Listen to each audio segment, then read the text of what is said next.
pahayag ng mga panaginip at totoo. Ito nga naman, tuloy na po. May 19 ngayon. Continuous na. At 7:30 ang start. Anong oras ang alis nyo? 4 o'clock. Kaya kita-kita po sila Sister Glo.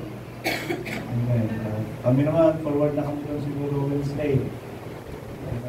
Pero mamaya, punta kami para may pag-practice. Balikan. Gusto na sana namin mag-stay doon. Kaya lang, may mga hinahabol pa yung mga bata. Wala nga sila Kiss at saka si Chloe. Meron pa raw sila mga tapos na activity. So, doon muna sila ng pag-service sa lahat. After service, saka sila pagpilitan sa mga schedule tapusin silang mga bago. Tapos na exam, pero may mga hinahabol pa sila pag-ulo. Sabi din sana sila sa choir, yung nga lang, hindi sila makakasama sa practice nila.